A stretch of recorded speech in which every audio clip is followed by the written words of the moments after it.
Hi sir. Actually ఇందాక వివేక్ గారు చెప్పారు కదా, 1 అనుకుంటే 10 కోట్లు, 10 కోట్లు అనుకుంటే 20 కోట్లు అని చెప్పి. అలాగే ఇప్పుడు బాక్స్ ఆఫీస్ టార్గెట్ కూడా మీరు అలాగే పెట్టుకున్నారా? అంటే హనుమాన్ 350 crores చేసింది కదా, ఇప్పుడు మిరాయ్ 500 crores ఏమన్నా కొట్టే ఛాన్స్ ఉంది అనుకుంటున్నారా?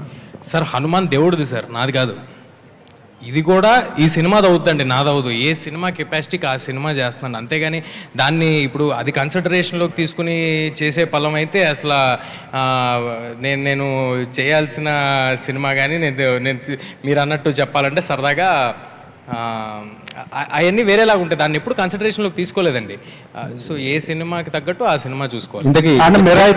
జై హనుమాన్లో ఉన్నారా లేదా మీరు? సార్ జై హనుమాన్ చాలా క్లారిటీ ఏంటంటే దాంట్లో సినిమా ఎండింగ్ హనుమంతుల వారి మీద చేయడం జరిగిందండి. అవును. సో ప్రొడామినెంట్లీ హనుమంతుల వారి క్యారెక్టర్ మీద సినిమా ఉంటుందండి. అందులో హనుమాన్ కూడా ఉంటాడు. హనుమాన్ కూడా ఉంటాడు. కంప్లీట్ కానీ అంతే సార్. అది ఇంకా టూ ఎర్లీ, చాలా చాలా టైం పడుతుంది అంతా. అప్పుడు తేజ గారు, అండ్ ఈ మిరాయితో హిట్ కొట్టిన తర్వాత మీరు మ్యారేజ్ చేసుకోబోతున్నారంట, నిజమేనా? అమ్మా మ్యారేజ్ సార్ ఇది ఫస్ట్ టైం వింటున్నాను నేను. ఇదైతే లేదు, ఇప్పట్లో ఇంకా 5 ఏళ్ళు మ్యారేజ్ లేదు. కానీ సరే, విశ్వప్రసాద్ గారు ఆయన డెసిషన్ తీసేసుకున్నాను.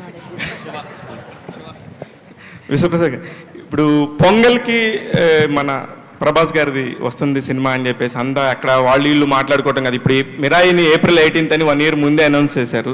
ప్రభాస్ గారిది కూడా కరెక్ట్గా ఒక డేటు అలాగే ఏమైనా అనౌన్స్ చేయొచ్చు కదా. అదను ఇంకా కూడా షూటింగ్ 50% కూడా అవ్వలేదు, 60% అవ్వలేదు. ఇలాంటి రూమర్స్ అన్నిటికీ ఒకసారి చెక్ పెట్టొచ్చు కదా మీరు. ప్రభాస్ ఫ్యాన్స్ అందరూ ఎదురు చూస్తున్నారు. అంటే దానికి ఒక ఈవెంట్ పెట్టి డెఫినెట్గా అనౌన్స్ చేస్తామండి.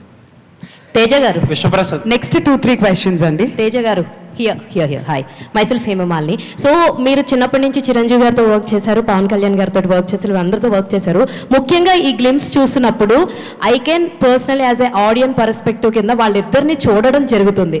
సో నిజంగా కొన్ని షార్ట్స్లో పవన్ కళ్యాణ్ గారిని ఎలా ఎలివేట్ చేసి చూపిస్తే ఎలా ఉంటుందని, చిరంజీవి గారి ఐ లుక్ అని, అలాంటివన్నీ కనబడుతున్నాయి ఇందులో.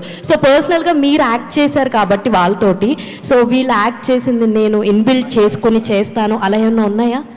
అస్సలు లేదండి, అస్సలు 1% కూడా లేదు, ఎప్పుడూ లేదు. నాకు అలాంటి ఒక్కొక్కసారి అందరు డైరెక్టర్స్ నా ఫ్రెండ్సే కాబట్టి ఏమైనా కొంచెం బాడీ మూమెంట్లో తిరిగేటప్పుడు యాక్షన్ సీక్వెన్సెస్ చేసేటప్పుడు ఎండింగ్లో చిరంజీవి గారు లాగా ఎండ్ చేస్తూ ఉంటుంటారు. అది ఎందుకంటే చిన్నప్పటి నుంచి చూసి ఉన్నాం కదా. కానీ అది రాకుండా ఉండడానికి చాలా ప్రయత్నం చేస్తూ ఉంటాం. మా డైరెక్టర్స్ అందరూ చాలా ఓపెన్గా చెప్పేస్తారు. కానీ ఇంటెన్షనల్గా అయితే అసలు ఎప్పుడు ఏది చేయండి. ఆల్రెడీ చిరంజీవి గారు కూడా అన్నారు, నన్ను నేను తేజాలో చూసుకుంటున్నాను అని చెప్పేసి మొన్న ఒక ఈవెంట్లో కూడా అనడం జరిగింది. హౌ యూ ఫీల్ యాక్చువల్లీ ఇలాంటి వర్డ్స్? మీరు రెస్పెక్ట్ చేసే ఒక లైక్ ఫ్యాన్ మూమెంట్ ఉంటుంది కదా మీకు, సో ఎలా అనిపించింది ఇలాంటి అని చెప్పినప్పుడు?